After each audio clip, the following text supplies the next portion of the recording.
किसी ने बड़े कमाल की बात कही है कि सम्मान हमेशा समय और परिस्थिति का होता है, लेकिन इंसान उसे अपना समझने की भूल कर बैठता है। बड़ी छोटी सी कहानी आपको सुनाता हूँ।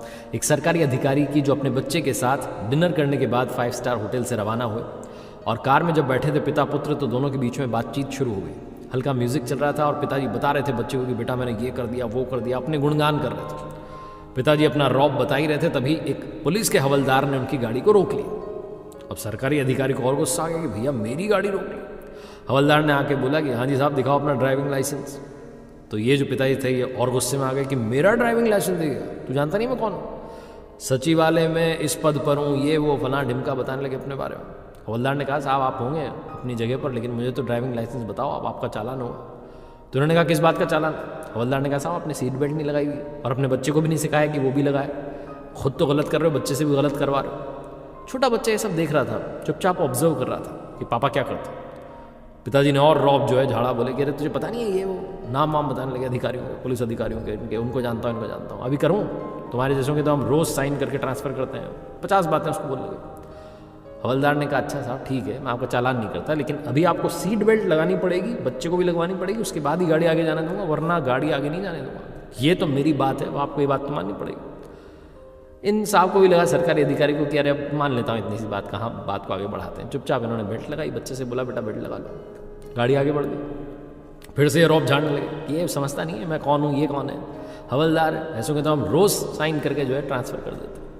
छोटा बच्चा चुपचाप सुन रहा था कि पापा कितने बड़े हैं, सब सोच रहा था। अचानक से एक धमाका हुआ, इन्होंने गाड़ी साइड में रोकी तो पीछे देखा कि एक बाइक सवार बुजुर्ग को टक्कर मार करके एक कार जो है दौड़ाते हुए बंदा ले जा रहा था। बुजुर्ग नीचे सड़क पर गिरे हुए थे, खून बह रहा था। वही हवलदार दौड़ के आए उन बुजुर्ग के पास, उनको साइड में लेकर के और आवाज़ दे रहे थे, कह रहे साहब बड़े साहब सचिवालय वाले सुनो, मदद कर दो, मेरे पास में बाइक नहीं है, इनको हॉस्पिटल ले जाना है, आपकी कार में लेकर के चलते हैं ना। बच्चा सब देख रहा था। तो ये पिताजी थे, इन्होंने कहा अरे मुझे घर पर काम है, इमरजेंसी है, माता जी बीमार है, करके निकल लिए वहाँ से चुपचाप, इमरजेंसी का नाटक कर। छोटा बच्चा देख रहा था कि पापा ने हेल्प नहीं की। रास्ते में फिर से वही बड़ी बड़ी बातें करते हुए घर पहुँच गए। उस छोटे बच्चे को अंदर अंदर बहुत बुरा लग रहा था कि मेरे पापा ने गलत किया। पूरी रात उसे नींद नहीं आई, वो सोचता रहा कि मेरे पापा बड़े हैं कि वो हवलदार बड़ा आदमी है जिसने मदद करी। अगली सुबह जब न्यूज़पेपर उस छोटे बच्चे ने देखा तो उसकी आंखें नम हो गई। अखबार में बड़ी सी फोटो जो है छपी हुई थी उन हवलदार की, और लिखा हुआ था कि एक हवलदार ने कंधे पर जो है बुजुर्ग को ले जा करके हॉस्पिटल पहुंचाया, 700 मीटर दूर टाइम पर उन्हें भर्ती करवाया, उनकी जान बचाई, शाबाश हवलदार साहब, ऐसा लिखा हुआ था।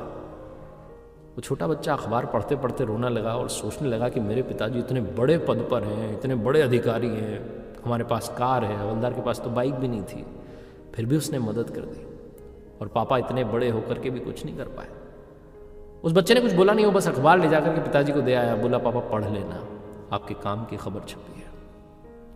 बहुत छोटी सी कहानी है जिसका सार ये समझाता है कि आप चाहे जितने बड़े हो जाएं, जितना पैसा कमा लें, जितनी पद प्रतिष्ठा गरिमा आ जाए, याद रखिए अगर आपके अंदर इंसानियत नहीं है तो आप इंसान नहीं हैं।